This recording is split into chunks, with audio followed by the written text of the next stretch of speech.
bersikap zuhud sebagai wujud penguatan iman. Yang kedua, peserta didik mampu menerapkan nilai-nilai malu dan zuhud dalam kehidupan sehari-hari. Peserta didik dapat membuat karya yang menggambarkan aplikasi nilai-nilai malu dan zuhud. Di sini ada tujuan pembelajaran yang ketiga. Peserta didik dapat membuat karya yang menggambarkan aplikasi nilai-nilai malu dan zuhud. Karena pada pertemuan kali ini kita menggunakan model PJBL, Project Based Learning, sehingga kita dituntut untuk membuat sebuah karya atau proyek. Nanti akan dijelaskan lebih lanjut proyek apa yang harus kita buat pada pertemuan kali ini. Ada poin yang mengharuskan kita mengamalkan P5. Nah, di pembelajaran kali ini yang kita ambil yaitu 1 beriman, 2 kreatif.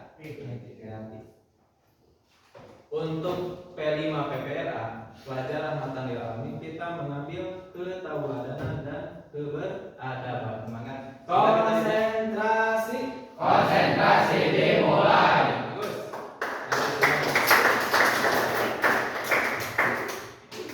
Sebelumnya pembelajaran hari ini yaitu submaterinya tentang malu dan zuhud.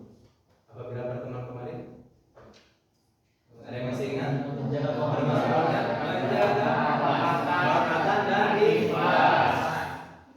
Ini sama-sama bagian dari syu'abul iman atau cabang-cabang iman. Jadi ada 4 submateri dalam elemen akidah. Yang pertama menjaga kehormatan dan ikhlas sudah disampaikan pada pertemuan sebelumnya, dan pertemuan hari ini kita akan membahas tentang malu dan zuhud. 1. Mengapa penting memiliki sikap malu, terutama di era digital? Ada yang bisa menjawab? Ya, Pak. Silakan. Sikap malu penting terutama di era digital karena dapat membantu seseorang untuk menjaga martabat dan integritas di dunia maya, di mana informasi dapat dengan mudah tersebar. Rasa malu dapat mencegah seseorang untuk melakukan tindakan yang bisa merusak citra diri atau membahayakan orang lain.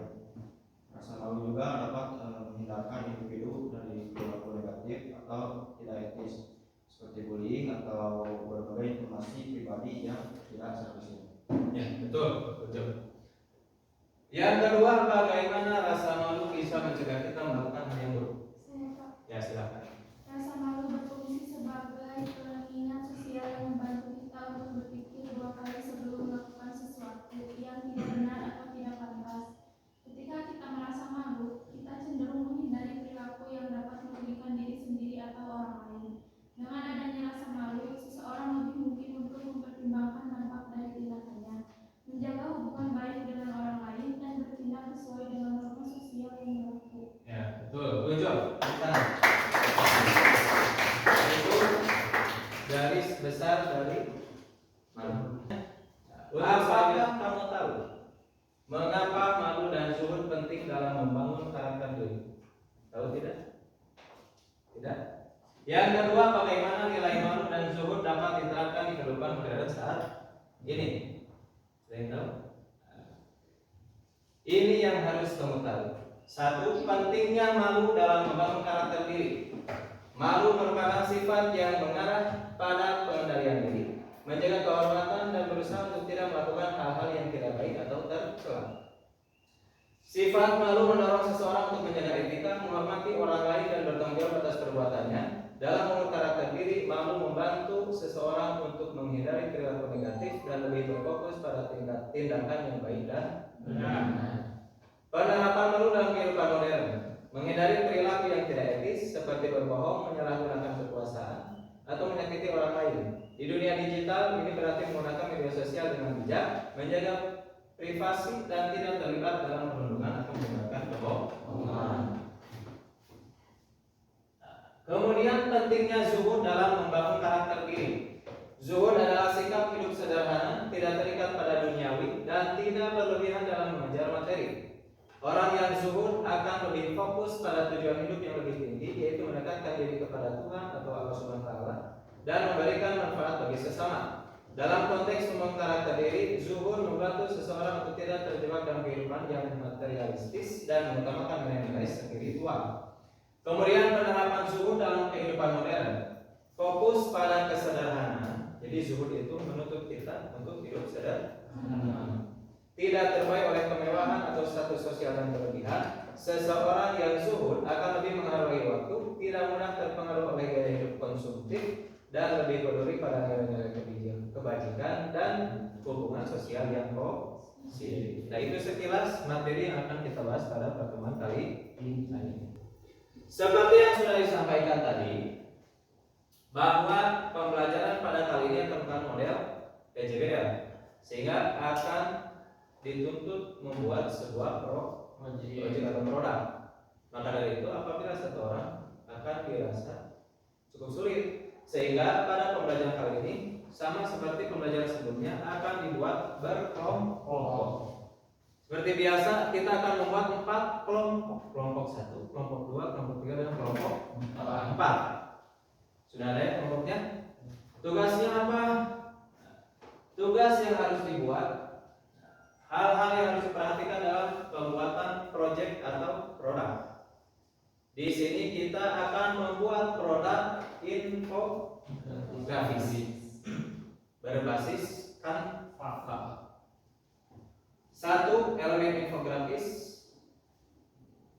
deskripsi, gambar atau ilustrasi orang yang digunakan, dan materi yang akan dipertonjolkan di infografis. Baik anak-anak, ada yang tahu penggunaan Canva? Tidak? Coba yang tahu. Nah, jika belum ada yang tahu atau bisa menggunakan Canva, di sini Bapak akan memperlihatkan atau mempertontonkan tutorial membuat infografis berbasis Canva. Silakan diperhatikan ke depan, inilah tutorial atau cara membuat infografis menarik dan cepat di platform Canva. Bisa disimak. Kali ini kita akan bahas gimana caranya membuat infografis yang menarik dan cepat dengan menggunakan Canva. Sebelumnya perkenalkan dulu, nama saya adalah Oscar Kanali. Nah, pertama-tama infografis itu seperti apa sih? Bisa dilihat di sebelah kiri. Ini adalah dua buah contoh. Jadi intinya ini menampilkan informasi, tapi disertai dengan gambar. Harapannya adalah kalau orang lihat gambarnya, mereka akan lebih cepat mengerti pesan yang ingin disampaikan oleh informasi ini. Nah, tanpa panjang-panjang, kita akan langsung coba bikin infografisnya dengan Canva. Maka dari itu silakan ketua kelompok membagi tugas anggotanya. Ada yang ditugas mencari template, ada yang mencari materi, dan ada yang ditugaskan sebagai editor. Silakan bergabung ya di kelompok masing-masing. Tentukan template yang akan digunakan, materi apa saja yang akan dimasukkan dalam infografis. Untuk tugasnya kelompok 1 dan kelompok 3 itu materinya tentang malu. Kelompok 2 dan kelompok 4 materinya tentang zuhud. Cari baik definisi, apalagi ciri-ciri, dalil maupun implementasi. Ini nanti diurutkan: 1 definisi, 2 dalil, 3 ciri-ciri, 4 manfaat, dan yang kelima implementasi. Dapat dipahami? Ya, silakan dikerjakan. Dibuka handphonenya, buka aplikasi Canva. Apabila belum di-download, silakan di-download. Apabila tidak ingin mendownload, bisa digunakan di Google website www.canva.com. Silakan. Untuk ketua kelompok silakan untuk mendiskusikan mau seperti apa produk yang akan dibuat kelompoknya. Ada yang merasa kesulitan? Tidak?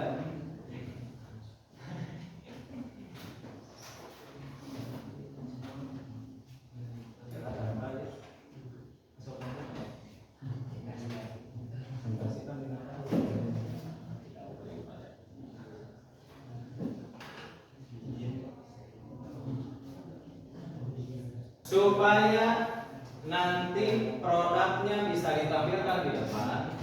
Jadi kalian nanti setelah selesai diunduh, diupload ke akun Canva masing-masing atau bisa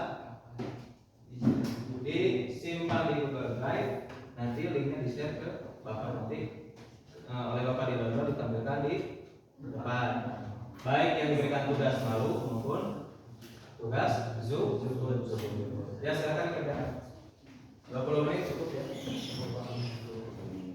Assalamualaikum warahmatullahi wabarakatuh. Waalaikumsalam warahmatullahi wabarakatuh.